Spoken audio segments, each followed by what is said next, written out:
No vídeo de hoje eu vim falar de um assunto que vocês me pedem muito, que basicamente é como deixar seus cadernos bonitos e organizados.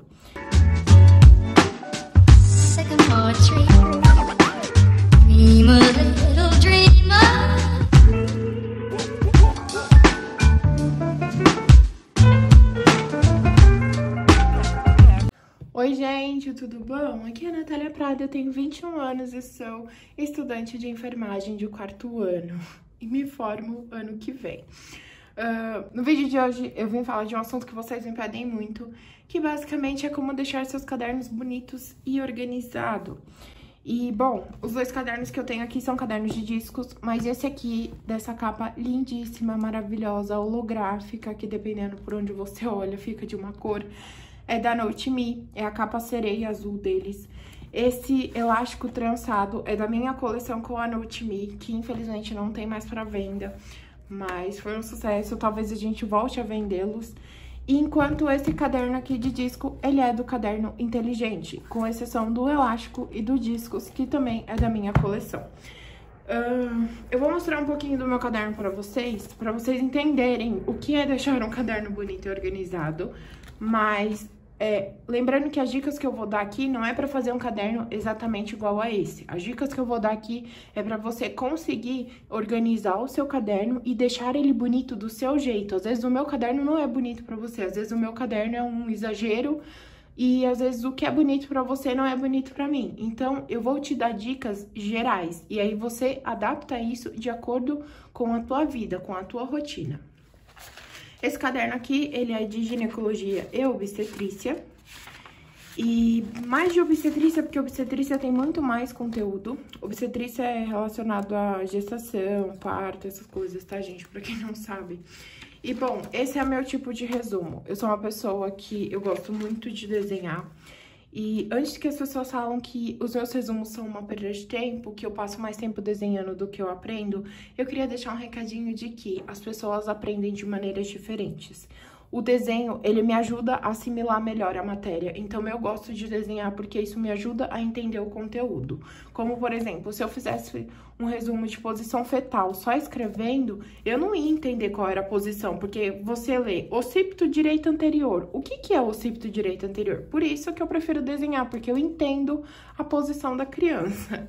Então, lembrando que esse jeito de resumo é bom pra mim, mas às vezes o que é bom pra mim não é bom pra você. Às vezes você só perde tempo fazendo esse resumo aqui e não aprende nada.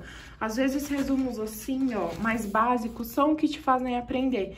Então, lembre-se, adapte para a sua realidade. Esse meu caderno aqui, ele é de obstetrícia e ginecologia, enquanto esse daqui é o meu caderno de gestão, que não tem muitos resumos, pois eu comecei a fazer ele agora. Basicamente, tem 2 resumos prontos, mas vamos começar com as dicas. A primeira dica que eu tenho pra dar pra vocês é o quê? Melhore a sua letra. Eu falo melhore a sua letra porque, gente, acreditem, 90% de um resumo bonito e organizado é por conta de uma letra bonita. Uma letra bonita não, uma letra legível. E o que acontece? Eu vou dar um exemplo pra vocês. Esse daqui é o caderno que eu utilizo em sala de aula. Como assim o caderno que eu utilizo em sala de aula? Eu vou explicar mais pra frente, senão vai ficar muito confuso. Eu vou dar outra dica, mas ó, isso daqui é um caderno que eu utilizo em sala de aula. Essas daqui são as minhas anotações em sala de aula. Como vocês podem ver, a minha letra, a maioria das vezes, ela nem é legível. Ela é uma zona, as minhas anotações são uma zona. Então, isso aqui não é um caderno organizado, muito menos bonito. Então, isso dificulta muito o meu aprendizado. Se eu pegar um caderno desse pra ler, eu não entendo nada. Porque as minhas anotações aqui, elas são confusas. E quando eu falo pra você melhorar sua letra, eu já vou engatar uma dica aí. Caso você queira mudar sua letra também, eu já vou te dar um conselho. Antes a minha letra ela era assim, eu gostava de escrever assim, só que eu não achava a minha letra tão bonita assim e às vezes a minha letra em si, ela era torta e eu não gostava. Até que eu decidi passar para a letra de forma. Então a primeira coisa que você vai fazer para melhorar a tua letra é escolha um tipo de letra. Eu dei 2 exemplos aqui, mas tem vários outros. Tem aquelas que são como se fossem todas letras maiúsculas, enfim. Escolha a que você deseja. Eu dei 2 exemplos, que são a letra de forma e a letra cursiva. Letra de forma é essa letra aqui, que ela é tipo letra digitada de computador, enquanto a letra cursiva é essa letra de mão normal. Obviamente, eu preferia de forma. E os meus motivos para preferir de forma é porque eu achei que a minha letra fica muito mais bonita assim do que assim e também muito mais legível.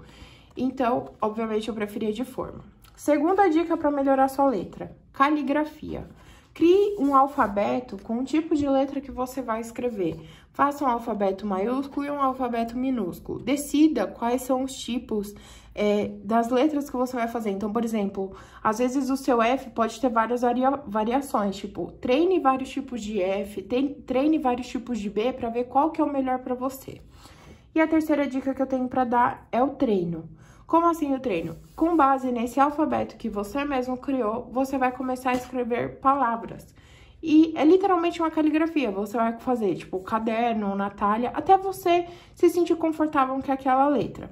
E outra dica que eu também dou relacionado ao treino é escreva palavras grandes e pequenas, tipo, menores que a sua letra comum, vamos dizer. Isso facilita você entender a fluidez da letra, a sua letra vai ficar muito mais fluida, vai ficar muito mais bonitinha. Da mesma forma da letra cursiva, eu dei esse outro exemplo aqui porque eu sei que tem gente que gosta de letra cursiva, e é a mesma coisa. Você vai escolher o tipo da sua letra, você vai fazer um alfabeto relacionado a ela, você vai treinar ela e você vai treinar ela grande e pequena. E aí, gente, lembrando que letra é prática, então, provavelmente, o início da sua letra vai sair, assim, uma catástrofe. As minhas primeiras letras é que eu não tenho... deixa eu ver se eu acho um resumo aqui. Esse é um resumo meu terceiro semestre da faculdade, segundo ano. Eu tinha acabado de começar a fazer letras de forma e dá pra perceber que elas não são tão bonitas. Elas eram tortas e então, assim, com o passar do tempo, treinando elas... Olha minha letra, Jesus Cristo. Com o passar do tempo, treinando elas foram melhorando. Então, assim, lembre-se que a letra é treino. A primeira vez que você vai fazer, vai ficar assim, totalmente estranho. Então, totalmente torto também. Agora, a segunda dica que eu vou dar pra vocês é tente fazer divisões por matérias. E também, se puder, fazer um resumo por folha. Essa parte de um resumo por folha eu vou explicar pra vocês. Mas, com relação a essas divisões, por exemplo, esse daqui é o meu caderno de gestão, como eu já disse. E aqui... o que seriam essas divisões? Por exemplo, aqui é um tema, competências gerenciais do enfermeiro. Então, esse é um tema de gestão. Quando eu virar essa folha, eu já tenho um outro título que representa um outro tema, que é feedback. Então, por exemplo, essas divisões, elas facilitam você dividir, nomear cada resumo, facilita porque, por exemplo, na hora que você estiver folheando o teu caderno assim, ó, você sabe aonde começa e aonde termina cada resumo. Isso facilita muito na hora de você buscar um resumo específico no teu caderno. Então, faça essas divisões para você entender aonde tá começando e aonde tá terminando cada resumo. Segunda coisa que eu falei, que tente fazer um resumo por folha. Por quê? Se vocês olharem o meu caderno, vocês vão ver que a maioria dos resumos, eles começam e terminam na mesma folha. Por exemplo, aqui é coriamnionites. Mas se eu virar, já é rotura uterina. E por que que eu faço isso? Ao longo da minha vida na faculdade, eu percebi que quanto mais longos eram meus resumos, mais confusos e com conteúdo desnecessário eles tinham. Como, por exemplo, esse aqui é um resumo meu de oxigenoterapia que eu fiz lá no meu primeiro ano de faculdade. Eu vou dar um exemplo. O resumo, ele começou aqui, nessa folha, pegou o verso e pegou essa parte aqui. Ele acabou aqui. E aí, se eu for parar pra ler esse resumo, vai ter muita coisa que tá, assim, perdida. E vai ter informações como essas. Por exemplo, procedimentos. Lavar a mão e preparar o material. Isso daqui é uma informação que eu julgo não necessária. Por quê? Todo procedimento que eu for fazer na minha vida, eu vou ter que lavar a mão e preparar o material. Ou seja, eu não preciso colocar isso, porque eu sei que para realizar a oxigenoterapia, eu vou ter que separar o material. Agora, por exemplo, se a oxigenoterapia for de canula nasal, aí tudo bem, eu coloquei aqui os materiais que eu preciso separar. E isso aqui é uma informação relevante, mas não lavar as mãos e preparar o material. E aí, qual que é o ponto? Se você for retirando todas essas informações que não são importantes ou que, tipo, não tem necessidade de estar ali, você vai perceber que o seu resumo, ele vai dar uma folha, porque A gente tem uma tendência de, quando a gente tá estudando, de querer escrever tudo tudo que aparecer na frente, tudo que tá no livro. E quando você vai ver, é um resumo cansativo, porque ele tá muito comprido, e ele acaba tendo informações que não são necessárias. Então, o benefício de você fazer o resumo de uma folha só é que você coloca apenas o necessário, e também é um resumo curto, é um resumo eficiente, porém curto, ou seja, você não se cansa daquele assunto. E outra dica que eu vou dar pra vocês também, relacionada a isso, nem sempre a gente vai conseguir fazer um resumo de uma folha só.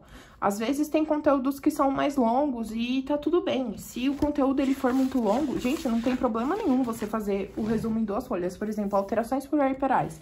É um conteúdo muito extenso, então eu fiz frente e verso.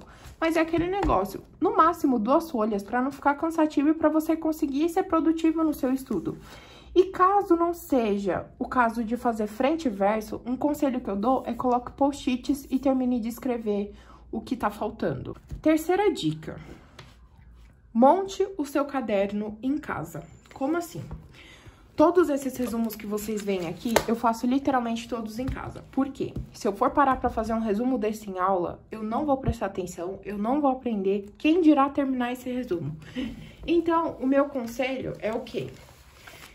Esse é meu caderno de sala de aula. Como vocês podem ver, é um caderno bem detonado. Na real, não é nem um caderno, é um bloco de folhas de fichário. E nele, as minhas anotações são assim, ó. Olha o estado da minha letra. São letras, é uma letra extremamente corrida e bagunçada. E nesse caderno, é uma bagunça, gente. Se vocês forem ver, tem, tipo, vários esquemas e resumos. E eu anoto assim, literalmente, de qualquer jeito. Literalmente. Eu não me preocupo com beleza aqui. Eu me preocupo em anotar tudo o que o professor tá falando. Então, eu anoto, faço caixas, assim, pra ressaltar o que é importante, o que não é. E aí, quando eu chego em casa, o que eu faço? Vocês estão vendo que tem esse coisinho aqui, grifado? Então, se tá assim no título, quer dizer que eu já passei a matéria limpo. Eu leio tudo isso que eu escrevi e eu produzo esse resumo que eu mostrei aqui pra vocês. Assim. Então, meu conselho, tenha um caderno de rascunho, vamos dizer, levem ele pra aula e anote tudo o que o seu professor disser. Porque não adianta nada você chegar em casa e fazer um resumo super bonito, sendo que você não pegou o conteúdo. Vai acabar que o resumo não vai ser eficiente porque você nem sabe o que tem pra colocar. Então, meu conselho, chegou na sala de aula, pega teu caderno de resumo, anota tudo de qualquer jeito, mas anota tudo. Tudo. Eu não sou aquelas pessoas que ficam assim, vou anotar só o que é importante. Não, gente, eu não sei, durante a aula eu não sei assimilar o que é importante e o que não é. Eu só sei assimilar o que é importante quando eu chego em casa e começo a estudar aquela matéria. Então, durante a aula, eu anoto tudo, faço uns esquemas muito doidos, e a hora que eu chego em casa, eu estudo esse resumo, se tiver slide, eu estudo também, e aí eu produzo esses meus resumos mais bonitos e organizados em casa. Quarta dica: cronologia. Quando a gente fala de cronologia, isso vai estar muito relacionado à organização, tá? Como assim cronologia, Natália? Eu tento colocar os meus resumos em uma ordem de tempo. Como assim? Por exemplo, o meu primeiro resumo de obstetrícia, ele é o quê? Anatomia gestacional. Então, é para eu entender quais são os componentes da gestação, como que essa gestação ocorre, o que eu vou encontrar numa gestação. E aí, por exemplo, meu segundo resumo, gestação gemelar, já é uma variação do tipo de gestação que a gente tem. E aí, depois, se vocês forem ver, começa posicionamento fetal, que aí já começa a parte de exames. Aqui, placenta, e examinar placenta, essas coisas. Alterações gravídicas, então, o que eu vou encontrar numa mulher grávida? Pré-natal, que já é parte do exame. E aí, por exemplo, aqui é essa parte de exame e tal, começa período de parto, mecanismo de parto, práticas integrativas no parto, então são os procedimentos que eu vou realizar durante o parto. E aí aqui é tudo prática integrativa, tudo que a gente realiza durante o parto.